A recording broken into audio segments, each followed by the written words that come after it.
എഴുതിയ ആദ്യ കൃതിക്ക് തന്നെ പ്രശസ്തമായ ക്രോസ് വേർഡ് പുരസ്കാരം.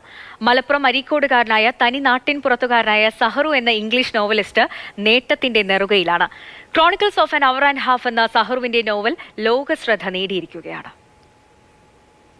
സാഹിത്യം വളരെ തുടക്കം മുമ്പ് വായിച്ചു തുടങ്ങുന്ന സമയത്ത് തന്നെ ആസ്വദിച്ചു എന്നുള്ളത് കൊണ്ട് തന്നെ ആ സമയത്ത് തന്നെ എഴുതാനും ശ്രമിച്ചിരുന്നു. അപ്പം ഞാൻ ഒരു ഘട്ടത്തിലും ഇത് രണ്ടും വ്യത്യസ്തമായിട്ട് എൻ്റെ ജീവിതത്തിൽ വളർന്നു വന്നിട്ടില്ല, കണ്ടിട്ടില്ല. തുടക്കം മുതൽ തന്നെ എഴുതാനും ശ്രമിച്ചിരുന്നു, തുടക്കം മുതൽ തന്നെ വായിച്ചുകൊണ്ടിരുന്നു. അപ്പോൾ രണ്ടും ഒരേപോലെ മുന്നോട്ട് ആണ് പോയിട്ടുള്ളത്. പിന്നീട് ഒരു ഘട്ടത്തിയപ്പോൾ വായന ക്ഷയിക്കുകയും എഴുത്ത് വളരുകയും ചെയ്തു. നല്ലൊരു വായനക്കാരനെ നല്ലൊരു എഴുത്തുകാരനാകാൻ കഴിയൂ എന്നാണ് സഹറു നുസൈബ എന്ന അധ്യാപകന്റെയും ആപ്തവാക്യം. ഇന്ന് ക്രോസ് വേർഡ് പുരസ്കാര ജേതാവായിരിക്കുമ്പോഴും വായനക്കാരുടെ സന്തോഷത്തിലാണ് സഹറു സന്തോഷം കണ്ടെത്തുന്നത്. ക്രോസ് വേർഡ് വളരെ പഴക്കം ചെന്നൊരു അവാർഡാണ്.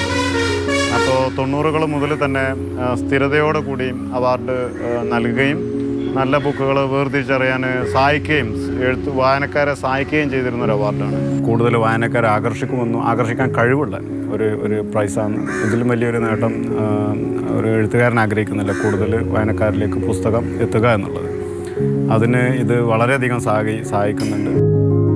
ഡിഗ്രി പഠനകാലത്ത് അലിഗഡ് യൂണിവേഴ്സിറ്റിയിലെ ലൈബ്രറിയിൽ നിന്നാണ് ഇംഗ്ലീഷ് പുസ്തകങ്ങളോടുള്ള അടുപ്പം തുടങ്ങുന്നത്.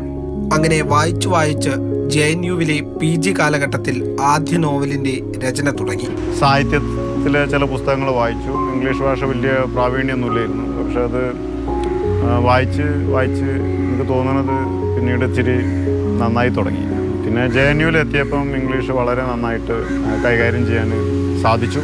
പുസ്തകങ്ങൾ കുറേ ഡൈവേഴ്സ് ആയിട്ടുള്ള ലിറ്ററേച്ചർ വായിക്കാൻ സാധിച്ചു. അങ്ങനെ എത്തിച്ചേർന്നു. അങ്ങനെ ആകസ്മികമായിട്ടുള്ളൊരു ഇതാണ്. നല്ല മോഹവും ആഗ്രഹമൊന്നും സ്വപ്നമൊന്നും കണ്ട് നടക്കുന്ന ആളല്ല. ആകസ്മികമായാണ് സഹറു എഴുത്തിന്റെ ലോകത്ത് എത്തിയത്. ഇനിയും ആ സഞ്ചാരം തുടർന്നുകൊണ്ടേയിരിക്കും. മാതൃഭൂമി ന്യൂസ്, മലപ്പുറം.